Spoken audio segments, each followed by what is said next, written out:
Bonjour, bienvenue dans la série sur la physique des particules. Donc, résumons les propriétés de transformation pour le cas du champ de Dirac pour des formes quadratiques en les classant selon leur caractère tensoriel. On va donc avoir S de x qui est égal à 2 points psi bar psi. De même, V mu de x, bien entendu, V mu égale psi bar gamma mu psi 2 points. Donc c'est un scalaire, un vecteur, un tenseur, T mu nu égale 2 points psi bar, sigma mu nu, psi 2 points, A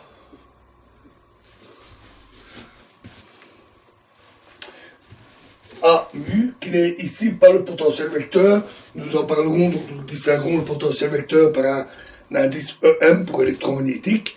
Ici, c'est 2 points psi bar gamma 0, pardon, gamma 5,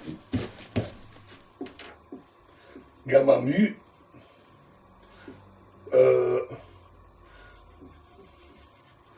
psi bar, gamma 5, gamma mu, psi, et P égale 2 points psi bar, gamma 5, psi.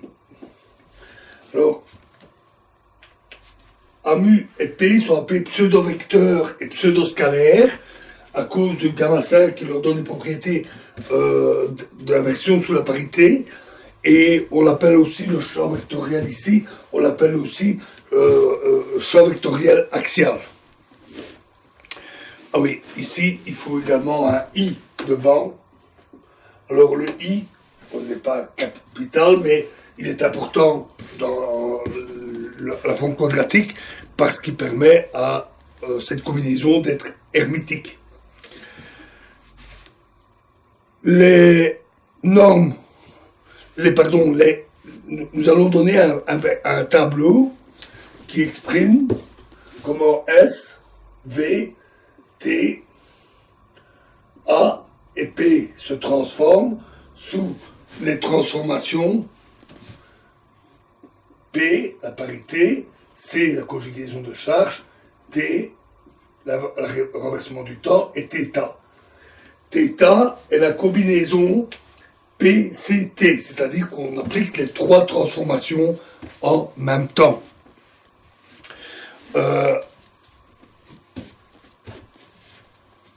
Les phases sont toutes choisies égales à 1 et les transformations se font bien sûr par exemple par P, S, P croix. Dans ce cas-là, le résultat obtenu est S de x tilde, S de x, S de moins x, donc S de moins x tilde et S de moins x. Pour le champ vectoriel, on a V mu x tilde moins V mu, l'indice remonte de x, V mu de x tilde et moins V mu de moins x. On vérifie facilement le résultat θ en combinant les trois, bien entendu. Le cas du tenseur, c'est T mu nu x tilde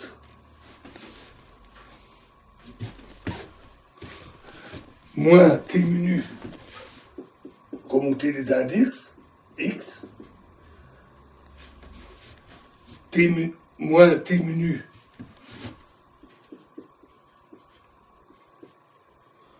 moins x tilde et t menu moins x. Le champ axial se transforme en moins a mu x tilt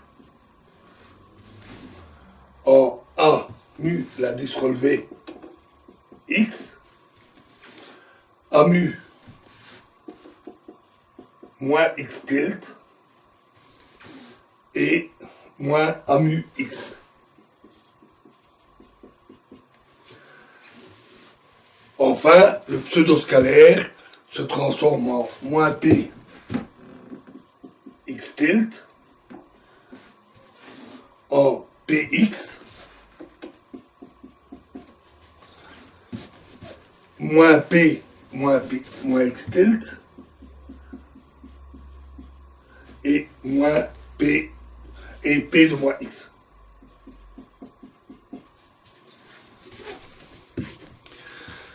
Pour le champ électromagnétique, les transformations sous P,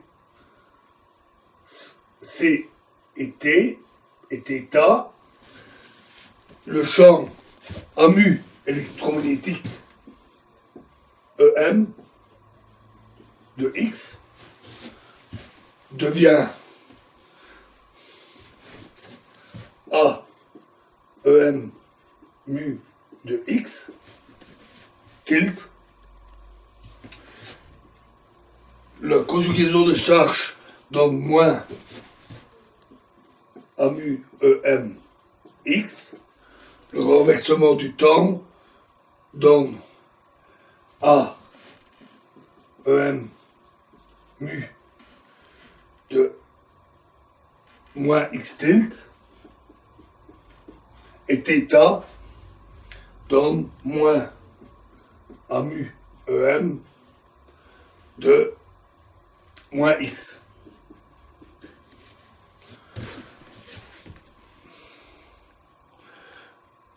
Pour être complet, ajoutons le cas du champ scalaire pour θ. θ de phi croix de X. Pardon. θ de phi de X, θ croix est égal à phi croix de moins X.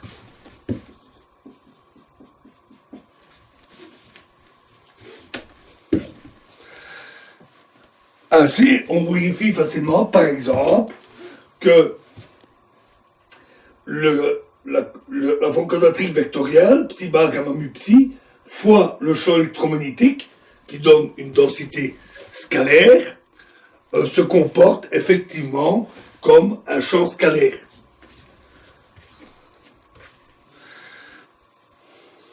Lorsque l'on a des cas avec des interactions, le problème est évidemment plus compliqué. Les mêmes règles s'appliquent aux différents termes dans le Lagrangien, par exemple, mais écrire explicitement les opérateurs de parité, conjugaison de charge, etc., n'était pas toujours simple. Avec les interactions, ça peut être encore plus compliqué. La question qui se pose dans le cas général, c'est est-ce que les théories sont invariantes sous les transformations par parité, conjugaison de charge ou renversement du temps? Il s'avère que pas toujours. Mais il existe un théorème fondamental qui fut premièrement discuté par Pauli, Zumino et Schwinger, qui dit que θ, la combinaison des trois, est toujours invariante. Même si séparément ces combinaisons, cette symétrie discrète, ne sont pas des transformations de symétrie, c'est-à-dire pas invariantes, la combinaison des trois est toujours invariante. C'est le fameux théorème CPT. Alors, ici, je vais en discuter dans les grandes lignes. Une démonstration très élémentaire, pour le cas ici, avec les champs libres, les combinaisons, et pour le cas des théories lagrangiennes. On trouve des démonstrations beaucoup plus complètes, beaucoup plus rigoureuses, qui partent des axiomes de la mécanique quantique et de la relativité dans la littérature. On en trouve plusieurs, par exemple sur Arcsif, pouvez en trouver de très bien écrites. Ces démonstrations complètes sont assez difficiles, elles sont lourdes. Elles prennent souvent plusieurs dizaines de pages avec des outils mathématiques assez pointus. Alors prenons une théorie quantique des champs, locale, avec un Lagrangien qui est hermétique, qui est une densité scalaire, invariant de Lorentz, et il va être une combinaison de différentes densités scalaires locales qui vont être exprimées avec les champs, éventuellement avec l'ordre normal, et qui respectent la quantification selon le théorème spin statistique,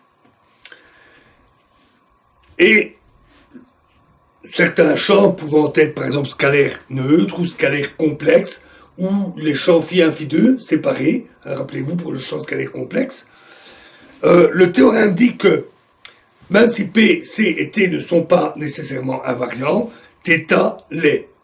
Cela implique par exemple l'existence d'antiparticules pour les champs chargés avec même masse et même spin. Et le cas des champs neutres fait que particules et antiparticules sont la même chose, c'est les mêmes particules. On doit pour ça montrer, puisque le Lagrangien est une densité scalaire, qu'il se comporte effectivement comme une densité scalaire. C'est-à-dire θ de L, de x, θ croix, égale L croix de moins x.